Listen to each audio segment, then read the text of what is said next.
Average atomic mass, relative atomic mass, average molecular mass और relative molecular mass, ये चारों terms isotope से related होते हैं। तो इस वीडियो में हम पढ़ेंगे इंपॉर्टेंट टर्म्स फॉर आइसोटोप्स। अब इन चारों को डिटेल में पढ़ने से पहले ज़रूरी है ये समझना कि आइसोटोप्स क्या होता है। तो सपोज इस एग्जाम्पल से समझते हैं, ये एक ऑक्सीजन सैंपल है, ये सिर्फ और सिर्फ ऑक्सीजन एटम से बना हुआ है। अब इसमें अलग अलग तरह के ऑक्सीजन एटम हैं, ऑक्सीजन 16, ऑक्सीजन 17 और ऑक्सीजन 18।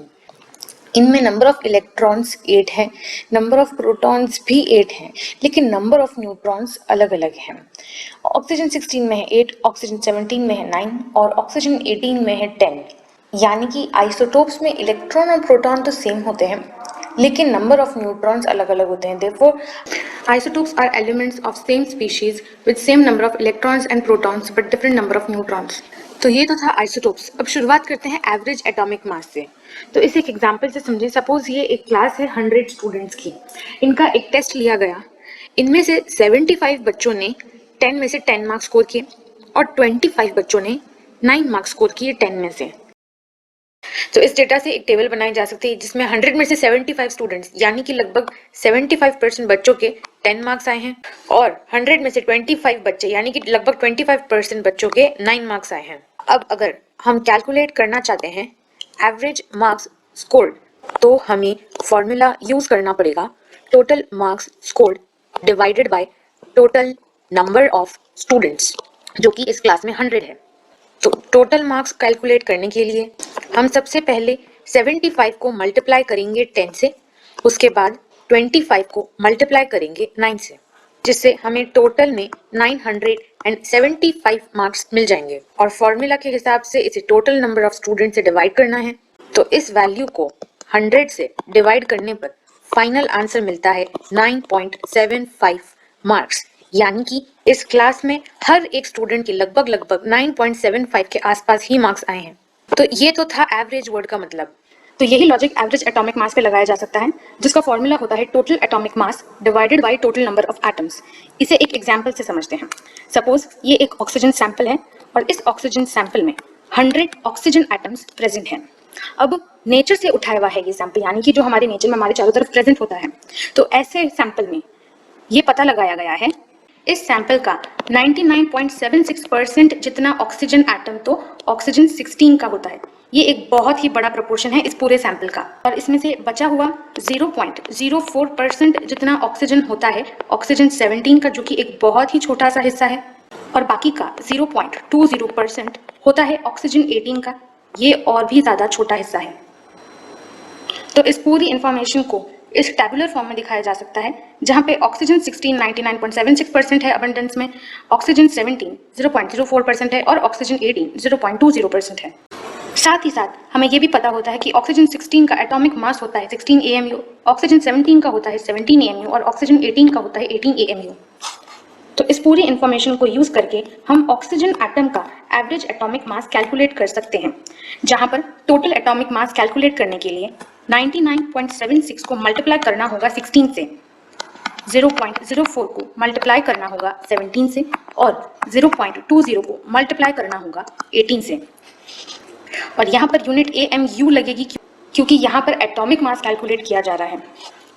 तो इन सब को सॉल्व करने पे आंसर मिलता है 1600 AMU। और एवरेज एटॉमिक मास कैलकुलेट करने के लिए इस पूरी वैल्यू को टोटल नंबर ऑफ एटम से डिवाइड करना पड़ेगा। यहाँ पर हमने कंसिडर किया था 100 एटम से, यानी कि इस वैल्यू को भी 100 से डिवाइड करना पड़ेगा। तो हमारा फाइनल आंसर आता है 16 AMU। यानी कि बजाय कि हम ऑक्सीजन 16 का, ऑक्सीजन 17 और ऑक्सीजन 18 का अलग अलग एटॉमिक मास बताएं, हम शॉर्ट में कह सकते हैं कि इन तीनों का एटॉमिक मास लगभग 16 AMU के आसपास ही होगा। ये होता है एवरेज वर्ड का मतलब, इसीलिए हमने तीनों आइसोटोप्स का average atomic mass 16 AMU declare कर दिया है।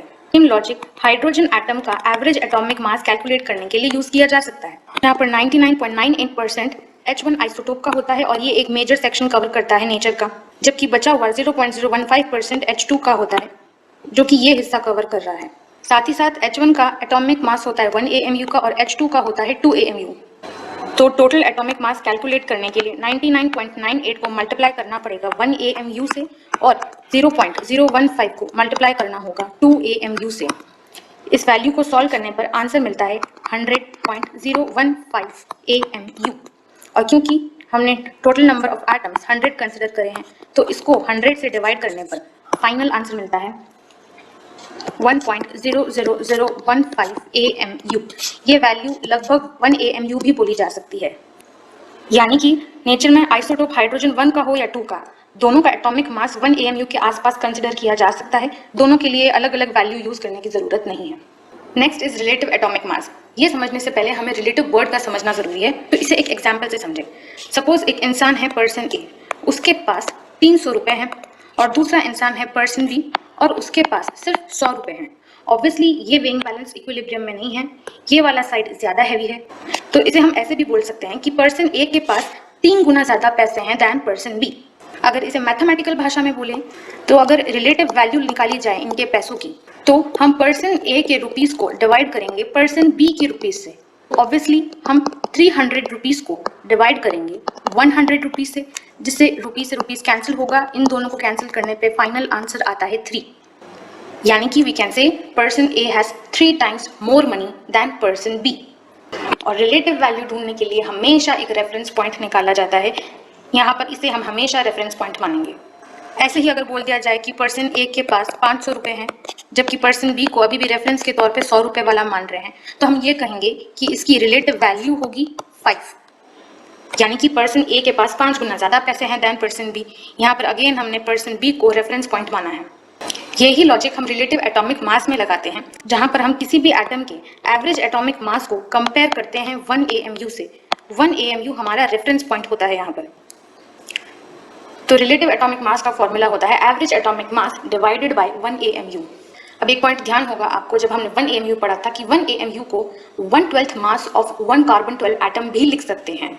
तो बेसिकली हम यहाँ पर इसको 1/12 मास ऑफ कार्बन 12 एटम लिख सकते हैं, इसमें कुछ भी गलत नहीं होगा।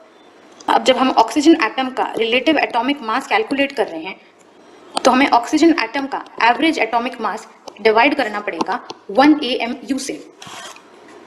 और ऑक्सीजन एटम का एवरेज एटॉमिक मास होता है 16 AMU, जिसको हम 1 AMU से अगर डिवाइड करते हैं तो AMU से AMU कैंसिल, फाइनल आंसर आता है 16।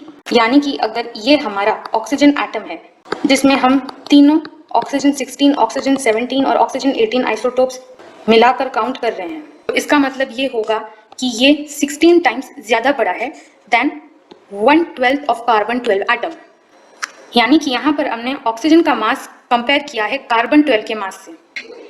सो नेक्स्ट हम आते हैं एवरेज मॉलिक्यूलर मास पर।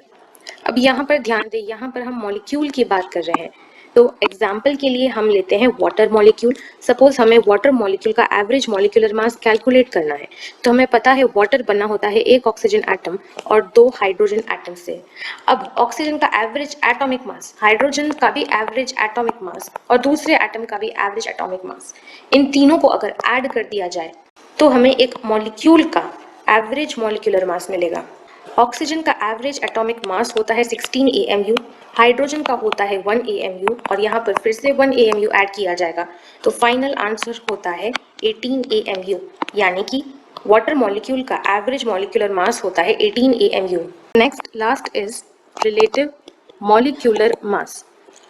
अब यहाँ पर ध्यान दें, हम फिर से इधर मॉलिक्यूल की बात कर रहे हैं, तो एग्जाम्पल के लिए लेते हैं हम वाटर मॉलिक्यूल, जिसका हमें रिलेटिव मॉलिक्यूलर मास कैलकुलेट करना है। और यहाँ पर भी हम एवरेज मॉलिक्यूलर मास को कंपेयर करेंगे 1 AMU से। यहाँ पर एवरेज मॉलिक्यूलर मास लिया जाएगा वाटर मॉलिक्यूल का, यानी कि हमें यहाँ पर वाटर मॉलिक्यूल का एवरेज मॉलिक्यूलर मास डिवाइड करना होगा 1 AMU से। तो 18 AMU को यानी हमें डिवाइड करना होगा 1 AMU से AMU कैंसिल होगा, फाइनल आंसर आएगा 18। यानी कि वाटर का रिलेटिव मॉलिक्यूलर मास होता है 18।